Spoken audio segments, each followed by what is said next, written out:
ጤና ይስጥልን የተወደዳችሁ እንደምን አላችሁ በኢትዮ አርሰናል ቻናል ላይ እንገኛለን። አርሰናልን የተመለከቱ የመድፈኛውን ጉዳዮች ብቻ እየነገርናችሁ እንቆያለን። አዳዲስ መረጃዎችን ይዘናል። ዝውውሮችን በተመለከተ የፍራንሳዩ ጋዜጣ ሌኪፕ እንዲሁም የጋዜጣ ዴሎ ስፖርት ሌሎች በጣሊያን ብዙሃን መገናኛዎች በኩል ደግሞ አርሰናል ከወደ ጣሊያን ከሮማ አንድ የአማካኝ ስፍራ ተጫዋች ለማስፈረም ፍላጎት እያሳየ ይገኛል። የድርድሩ ሂደትም ተጀምሯል የሚሉ ዘገባዎችን ይዘው ወጥቷል። የተጫዋች ምን አይነት ኳሊቲዎች አሉት፣ ምን ይጨምራል በአርሰናል ቤት የሚለውን በስፋት እንመለከታለን። ስለ አሌክዛንደር ላካዜት፣ ስለ ቶማስ ሮዝስኪ እያነሳን እንቆያለን። ስለ ኤታን ንዋኔሪም የአርሰናል የመጨረሻ ቆይታም የምንላቸው ጉዳዮች ይኖራሉ። ሌሎች አጫጭር ጉዳዮችንም እናነሳለን። ማይክል ኦዌን አርሰናል ማድረግ ስላለበት አንድ ዝውውር ያነሳል። የዝውውር የትኛው ተጫዋች ነው በተለይ በአርሰናል ቤት ምን ሊጨምር ይችላል የሚለውን በስፋት እየተመለከትን እንቆያለን። ሌሎች አጫጭር ጉዳዮችንም ይዘናል።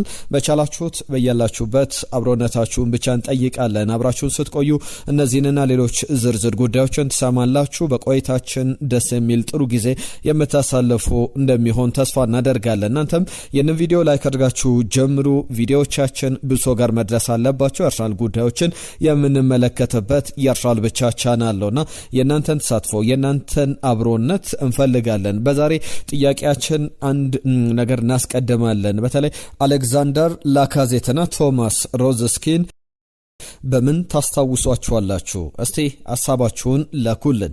እነዚህን ጉዳዮች እናነሳለን። ስለ ተጫዋቾቹ ጥቂት ስለ አርሰናል የውድድር ዓመት የሰጡት ሐሳብ አለ። ከዛ ውጪ በአርሰናል ቤት አሁን እየተጫወቱ ካሉ ተጫዋቾች መካከል ላሚን ያማል አንድ ተጫዋች አንስቶ በጣም አንደርሬትድ ነው፣ ከሚገባው በላይ ዋጋ የተሰጠው ነገር ግን በጣም ጠቃሚ በጣም ቁልፍ ሰው ነው ብሎ የሚገልጹ አንድ ተጫዋች አለ። እናንተ አርሰናል ቤት እየተጫወቱ ካሉ ተጫዋቾች መካከል አንደርሬትድ ነው የምትሉ ተጫዋች ማን ነው? በስፋት አንሱልን። እኛ መለስ ብለን እናቀርባለን። የእናንተን ሐሳብ አስተያየቶች መለስ ብለንም ወደ እናንተ የምናደርስ ነው የሚሆነው። መለስ ብለን እናቀርባቸዋለን። ትናንትና የጻፋችሁልን በርከት ያሉ መልእክቶች አሉ፣ ምላሾችንም እንሰጥበታለን። የተነሱ ጥያቄዎችም አሉ። ከዛ ውጪ በቀጥታ ወደ ጉዳዮቻችን እናልፋለን። ይህንን ቪዲዮ ላይክ አድርጋችሁ መጀመራችሁን እንዳትዘነጉ። የአርሰናል ዝውውሮች ላይ መልካም ዜናዎች ተሰምተዋል። አንደኛው የፓሪስ ሰን ዠርመን ጉዳይ ነው። በፓሪስ ሰን ዠርመን ቤት ያለው የብራድሊ ባርኮላ ጉዳይ እንደ ሌኪፕ ዘገባ ከሆነ በተለይ ሁለት ጉዳዮችን ሌኪፕ ያነሳል። አንደኛው ማይክል ኦሊሴ ወደ ፓሪስ ሰን ዠርመን እንዲሄድ ፓሪስ ሰን ዠርመን ፍላጎት አሳይቷል። ያ ከአርሰናል ጋር ምን ያገናኘዋል ልትሉ ትችላላችሁና እንደ ሌኪፕ ዘገባ ከሆነ ፓሪስ ሰን ዠርመን ለተጫዋቹ ለማይክል ኦሊሴ የመጀመሪያ ዝውውር ጥያቄ ለማቅረብ እንቅስቃሴ ላይ ይገኛል። በቡንደስሊጋው 15 ግቦችን አስቆጥሯል። አንድ ለግብ የሆኑ ኳሶችንም አቀብሏልና የባየርን ቼርማን ወይም የባየር ሙኒክ ሊቀመንበር ሀርበርት ሃይነር የሚሉት ጉዳይ አለ። ተጫዋቹ አይሸጥም አይነከም እስከ 2029 ድረስ ውላለው እያሉ ይገኛሉና የሌኪፕ ዘገባ እዚህ ጋር ነው የሚመጣው። ሌኪፕ ምንድነው የሚለው? የዚህ ተጫዋች የማይክል ኦሊሴ ዝውውር ቢጠናቀቅም ባይጠናቀቅም ፓሪስ ሰን ዠርመን የብራድሊ ባርኮላ ዝውውር ተጫዋቹ መሄድ የሚፈልግ ከሆነ ጠያቂ ፈላጊ ክለቦችም ካሉ እንዲወጣ ይፈቀድለታል የሚሉ ሀሳቦች አሉ። አንደኛው ከፓሪስ ሰን ዠርመን ጋር ትልቁ ያስተካከለው ነገር ተጫዋቾች በክለቡ መቆየት የማይፈልጉ ከሆነ ብዙ በግዳጅ የሚያቆይበት፣ ከዛ በተጨማሪ ለቡድኑ መጫወት የማይፈልጉ ተጫዋቾችም ካሉ በግድ በዛ ክለብ ላይ ለቀጣይ ዓመት እቅድ አድርጎ የሚይዝበት ጊዜ ያለፈ ነው የሚሉ ሀሳቦች አሉ። አሰልጣኝ ሉዊስ ኤንሪኬ በስኳድ ውስጥ እንዲኖሩ ከሚፈልጋቸው ተጫዋቾች መካከል አንዱ ነው። የብራድሊ ባርኮላን ኳሊቲዎች በደንብ ያውቃል። ነገር ግን ከብራድሊ ባርኮላ ተሽለው የተገኙ ተጫዋቾች ደግሞ አሉ። ዴዝሪ ዶዌ፣ ክቫራትስኬሊያ። እነዚህ ሁለት ተጫዋቾች በውድድር ዓመቱ ባለፈው ዓመትም ከዛ በፊትም በነበሩት ሁለት የውድድር ዘመኖች ተመልክተናቸዋል። በቻምፒየንስ ሊግ ላይ በሊጋ ላይ በፈረንሳይ የነበሩ ድምቀቶች ናቸውና አሁን ዴዝሪ ዶዌ የፈረንሳይ ብሔራዊ ቡድን ሌላኛው ቁልፍ ተጫዋች ሊሆን ይችላል። ከማይክል ኦሊሴ ጋር በዛ ቦታ ላይ የሚፎካከር ተጫዋች እንደሚሆን ይጠበቃል። እንዳጠቃላይ ግን የ3 ዓመቱ ፈረንሳይ ኢንተርናሽናል ብራድሊ ባርኮላ በክቪቻ ክቫራትስኬሊያ ዋናው ቦታ ተይዞበታል። በግራ መስመር ቦታ ላይ በአጥቂ መስመር በቀኝ መስመር ቦታ ላይ ደግሞ በዋናነት ዴዝሪ ዶዌ እየተጫወቱ ይገኛሉና ሉዊስ ኤንሪኬ ተጫዋቹን ለማቆየት ፍላጎት ቢኖረውም ፓሪስ ሰን ዠርመን ግን ተጫዋቹ መልቀቅ የሚፈልግ ከሆነ በቀጣይ ዓመት ወደ ሌላ ክለብ መዛወር የሚፈልግ ከሆነ ልቀቁት ይር ተብሎ ተወስኗል። በክለብ በኩል ለሽያጭ የተዘጋጀ ተጫዋች ነው የሚል ዘገባን ተመልክተናል። ባርኮላ ከረንትሊ ያለው የውል ደረጃን ስንመለከት እስከ 2028 ድረስ በክለቡ የሚያቆይ ውል አለውና ምንም አዳዲስ ዝርዝር ጉዳዮች በደንብ ከተጫዋቹ ውል ጋር የወጡ ነገሮች የሉም።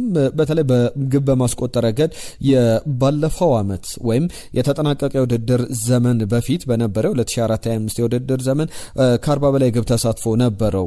በያዝነው የውድድር ዘመን በግማሽ ቀንሷል። ምን ያክል በተጫዋቹ በኩል የመጫወት ዕድል እያጣ በቡድን ውስጥ ያለውም ተፈላጊነት እየቀነሰ መጥቷልና ለዛም ወደሚፈለግበት በቋሚነት ወደሚጫወትበት ቡድን መሄድ ይፈልጋል። አርሰናልን አንደኛው ኮንሲደር እያደረገ ይገኛል ተጫዋቹ የሚሉ ዘገባዎችን በስፋት ሌኪፕ ይዞ ወጥቷል። ምን ትላላችሁ? የብራድሊ ባርኮላ ዝውውር አሁን የተሻለ ፕሮግረስ ያደረገበት ደረጃ ላይ ያለ ይመስላል። ሌሎችም የሚነሱ ጉዳዮች አሉ። ከዝውውር ዜናዎች ጋር በተያያዘ ሌላ የሰማነው ትልቁ ጉዳይ መኑ ኮኔን የተመለከተ ነው። የሮማው ፈረንሳዊ አማካኝ ስፍራ ተጫዋች መኑ ኮኔ በሚገርም ብቃት እየተጫወቱ ካሉ ተጫዋቾች መካከል አንዱ ነው። ሮማ ወደ አውሮፓ ቻምፒየንስ ሊግ በዚህ በሚቀጥለው ውድድር ዘመን ላይ ሲመለስ መኑ ኮኔ በጣም በጃምፒየሮ ጋስፕሬኒ ቡድን ውስጥ ኃላፊነቱን የተወጣ ተጫዋች ነው።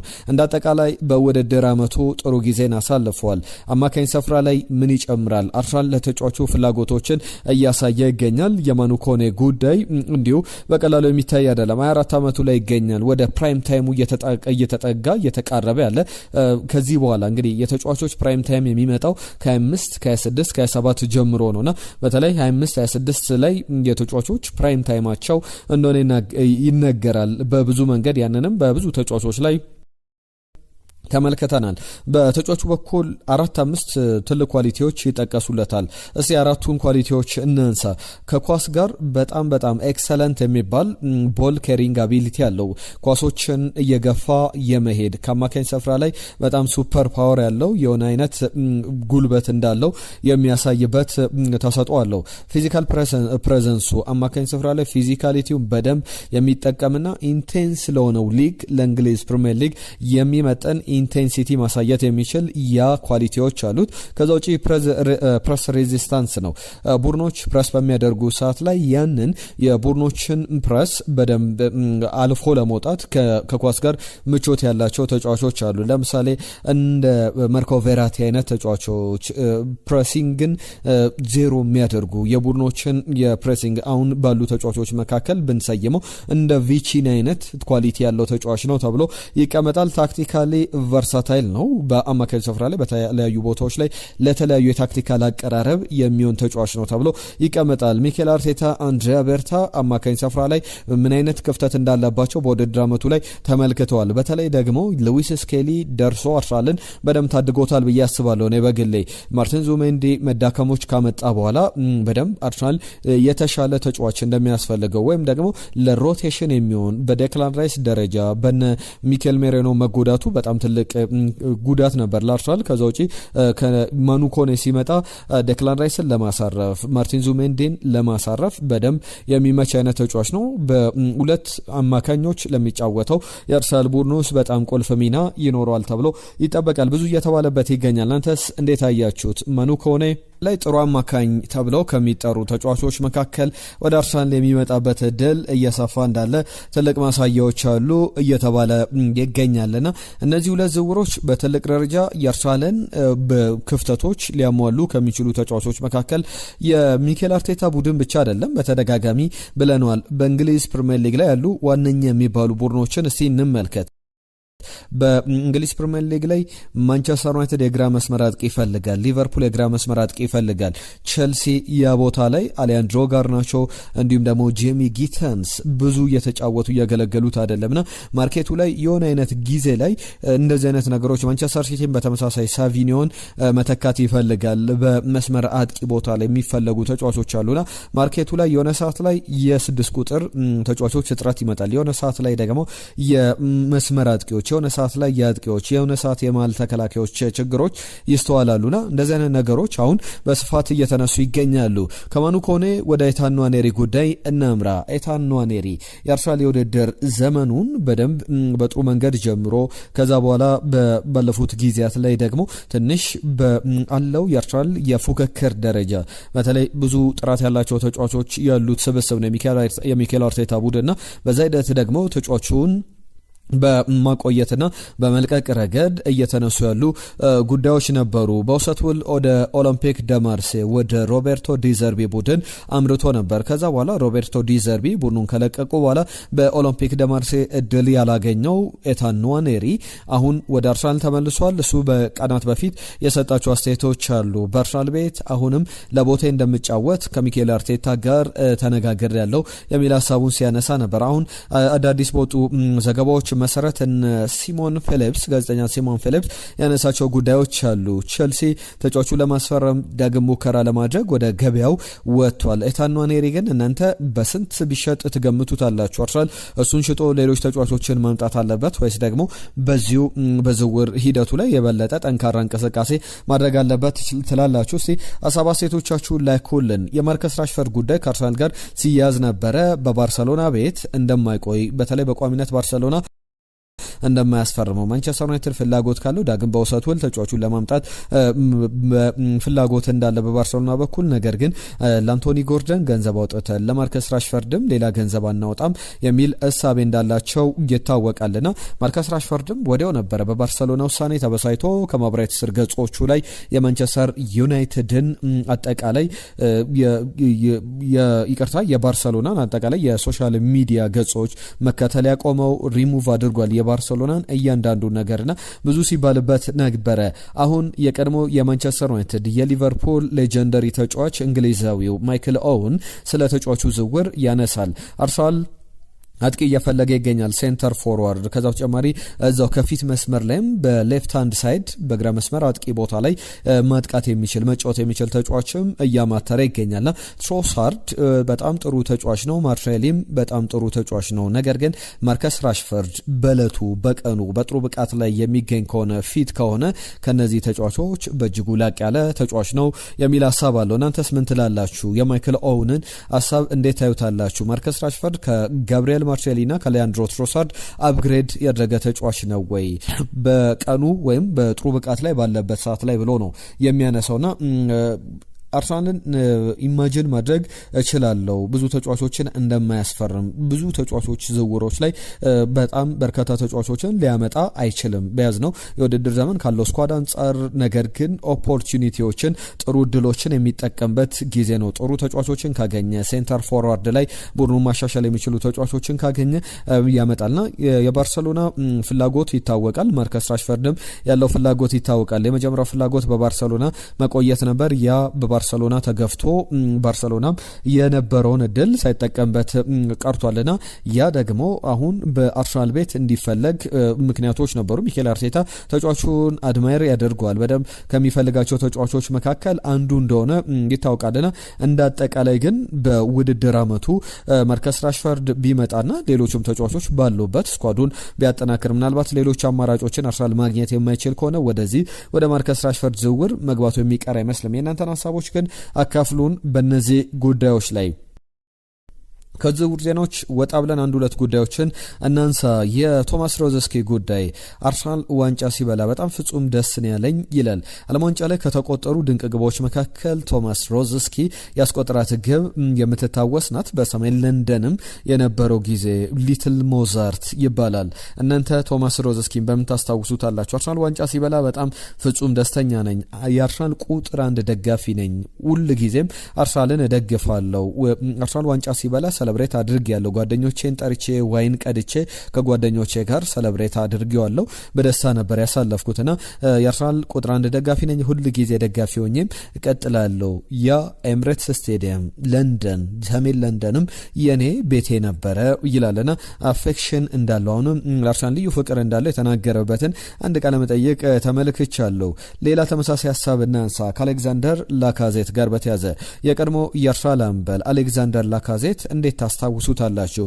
አሌክዛንደር ላካዜት በአርሰናል የደጋፊዎች ፌቨራይት እንደነበረ ይታወቃልና እኔ ከተጫዋችነት ዘመኔ የአርሰናል ያሳለፍኳቸው 5 ዓመታት ምናልባት የኔ ምርጡ ጊዜ ማለት በአርሰናል ያሳለፍኩት ጊዜ ነው በሚል ይገልጻቸዋልና በጣም የበዛ ፍቅርን ከአርሰናል ደጋፊዎች አግኝቻለሁ፣ ኢንጆይ አድርጌያለሁ እያንዳንዱን የአርሰናል ሞመንት በነበርኩበት ጊዜ ይላል። እሱ ለአርሰናል ደጋፊዎች ያለው ፍቅርን ገልጿል። እሱም በእርግጥ በአርሰናል ቤት እንደ ፋን ፌቨራይት የደጋፊዎች ተወዳጅ አይነት ተጫዋች ተደርጎ የሚቆጠር እንደነበረ ይታወቃል። በእንግሊዝ ፕሪሚየር ሊግ ላይ የማንቸስተር ዩናይትድ እና አርሰናል የፕሪሚየር ሊጉ የደጋፊዎች አመቱ ምርጥ ጨዋታ ተብሎ ተመርጧል። ማንቸስተር ዩናይትድ በኤምሬትስ አርሰናልን 3-2 ያሸነፈበት ጨዋታ። ያንን ጨዋታ እስቲ ካስታወሳችሁት ስለ ጨዋታው ጥቂት ነጥቦችን አንሱልን። 3-2 ነበር የተጠናቀቀው። አርሰናል በጣም በሚያስገርም ሁኔታ ነጥብ የጣለበት፣ ነገር ግን በሊጉ ለመጀመሪያ ጊዜ አርሰናል እየመራ ነጥብ የጣለበትም ጨዋታ ነበርና በፕሪሚየር ሊግ ላይ የአመቱ ምርጥ የፕሪሚየር ሊጉ ጨዋታ ተብሎ የአርሰናልና የማንቸስተር ዩናይትድ ጨዋታ ተመርጧል። የመጨረሻ ጉዳዮችን አነሳለሁ። ከዛ አስቀድሜ የእናንተን ሀሳቦች ላንሳ። ትናንትና የመጡልን መልእክቶች አሉ። ትናንት በተለይ በስብስብ ደረጃ የትኛው ምርጥ 11 ላይ በአርሰናል ቤት ከታዩ ምርጥ 11ዎች መካከል የትኛውን ታካትታላችሁ ብዬ ጥያቄ አቅርቤ ነበረ። ዳግም ላስታውሳችሁ እስቲ ምርጥ 11ን በተለይ ዳቪድ ራያ ተከላካይ ቦታ ላይ ያሉ ተጫዋቾች በሙሉ እንዳሉ የሚቀመጡ ናቸው። በእናንተ ምርጫ ደግሞ አንዳንድ ተጫዋቾች መካተት አለባቸው ያላችኋቸው ትናንትና የመጡልን መልእክቶች አሉ። ዳቪድ ራያ፣ ጋብሪኤል ማጋለሽ፣ ዊሊያም ሳሊባ፣ ሪካርዶ ካላፊዮሪ እንዲሁም ደግሞ በቀይ መስመር ቦታ ላይ ጁሪን ቲምበር በኤምሬትስ ኢራ የአርሰናል ከሃይብሪ ወደ ኤምሬትስ ከመጣ በኋላ በልዩ መንገድ ብዙ ጥሩ አማካዮች ጥሩ ስብስቦች ያሉበት ቡድን ተገንብቷል አሁን ባለው ስብስብ ላይና እነዚህ ተከላካዮችና ግብ ጠባቂ የሚቀመጡ እናም ትናንት ባነሳ ነው ስብስብ ላይ የተነሱ ስሞች አሉ። ዴክላን ራይስ፣ ማስቶዚል፣ ሴስ ፋብሪጋስ አማካኝ ስፍራ ላይ፣ አጥቂ ላይ ደግሞ ቡካዮ ሳካ፣ ሩበን ቫን ፐርሲና አሌክሲስ ሳንቼዝ ነበሩ የተካተቱት። በእነዚህ ቦታዎች ላይ እነማንን ታካትታላችሁ ብለን ነበረ። በእናንተ ሀሳቦች መሰረት አንደኛው ሚሊዮን አብረም እየጻፈልን መልእክት አለ። ቲሪ ዳንኤል ኦንድሪ በዚህ ባህሩ ነኝ ያለን አድማጫችን በዚህ ስብስብ ውስጥ ቢካተት ጥሩ ነው ብሎናል። ባህሩ የጻፈልን መልእክት አለ። ከዛ ውጪ አህመድ ከጅቡቲ የጻፈልን መልእክት አለ። በተለይ በአርሰናል ስብስብ ውስጥ ያነሳቸው ጉዳዮች አሉ። እያንዳንዱ ተጫዋች ሊያንድሮ ትሮሳርድ፣ ቪክተር ኬሬሽ፣ ዙቢሜንዲ፣ ራይስ፣ ካላፊዮሪ፣ ሳሊባ፣ ቲምበር በዚህ ስብስብ ውስጥ መካተት አለባቸው። ምናልባት ከፋብሪጋስ ውጪ ሌሎቹን ዋንጫ ያመጡልን ተጫዋቾች ናቸውና የኤምሬትስ ኢራ ዘመን ላይ መካተት ያለባቸው ናቸው ብለዋል። ከዓለም ዋንጫ ጋር በተያያዘ ደባሪው ዓለም ዋንጫ እንግዲህ ወደ እግር ኳሱ መጥቷልና በዚህ ሰሞን ዓለም ዋንጫ ላይ ትኩረት እናደርጋለን ብሎናል። አህመድ ከጅቡቲ እናመሰግናለን። ኢብራሂም መሐመድ የአርሰናል ልጆች ለክለባቸው ብቻ ሳይሆን ለሀገራቸውም ምርጥ እንደሆኑ አስመስክረዋል ብለዋል። ትናንትና በዝርዝር የእንግሊዝ ብሔራዊ ቡድን ላይ የነበራቸው ሚና በስፋት አንስተናል። ምን ያክል ጥራት እንደጨመሩ አሰልጣኝ ቶማስ ቱሄልም ያነሱበት ጉዳይ ላይ ትናንትናው ቪዲዮ መለስ ብላችሁ ታገኙታላችሁ። ትናንትና ካልተከታተላችሁን ዌልካም ብሎናል። ዴቪስ ማርት የጻፈልን መልእክት ነው። ሁሌም እናንተን ስሰማ በጣም ደስ ይለኛል እና የምታደርሱን መረጃ ይመቸኛል ብሎናል። አርሰናል መውጣት ያለባቸው ተጫዋቾች ካስወጣ በኋላ አልቫሬዝን፣ ሞርጋን ሮጀርስ እና ቶናሊን ቢገዛ ጥሩ ነው። ምክንያቱም እነዚህ የፕሪሚየር ሊግ ልምድ ያላቸው ተጫዋቾች ናቸውና አይቸገሩም። አርሰናልን የሚደርስበት የለም እነዚህን ተጫዋቾች ካስፈረመ የሚል ነገር አንስቶልናል። ኢብራሂም መሐመድ የዘንድሮ እንግሊዝ ዋንጫ ብታነሳ ለዋንጫውን ምኞቴ ነው፣ በተለይ ለራይስ ሲባል ለእንግሊዝ ብሔራዊ ቡድን ድል ብሏል። አየነው ሙሉዓለም ሰላም ምርጦች አርሰናል ባንገቱ ላይ ባብ እየጠመጠመ ይመስላል፣ ኒኮ ዊሊያምስን ማስፈረም የለበትም ብሏል። ከዛ ውጪ ከነን ይልዲዝ፣ ነሚካ ጎርሰ ለእኔ የአርሰናል የግራ ክንፍ ተጫዋቾች ምርጫ ናቸው የሚል ሀሳቡን ልኮልናል። ታሪኩ ከደቡብ አፍሪካ የጻፈልን መልእክት አለ። ከልብ እናመሰግናለን። ተሾመ አርቴታ ኒኮ ዊሊያምስን ለማስፈረም በድጋሚ መንቀሳቀሱ ፍላጎት ማሳየቱም ያናዳል። አምና እንደዚያ ሲፈልገው ባርሳም መምረጡ ረስቶት ነው ወይ ብሎናል። በዘንድሮ ደግሞ አቋሙ ወርዷል። በነጻ ቢሰጡን እንኳን ከእርሱ ይልቅ ማርሴሊን አስቀድማሉ። አልቫሬዝም ቢሆን ልቡ ያለው ባርሰሎና ነው። ስለዚህ አርሰናል ሌሎች ትኩረቶቹ ላይ ማድረግ አለበት ብሏል። ሌላው ለካላ ማድሪድ እስከ 80 ሚሊዮን ዩሮ ካቀረበ ቢሸጠው ብዙ አልከፋም። ለነገሩ ደግሞ አርሰናል ሽያጭ ላይ ብዙም አይደለም ብሎናል። ሌላው በኤምሬትስ ከተጫወቱት ሄነሪን ዘንግተዋል ብሏል።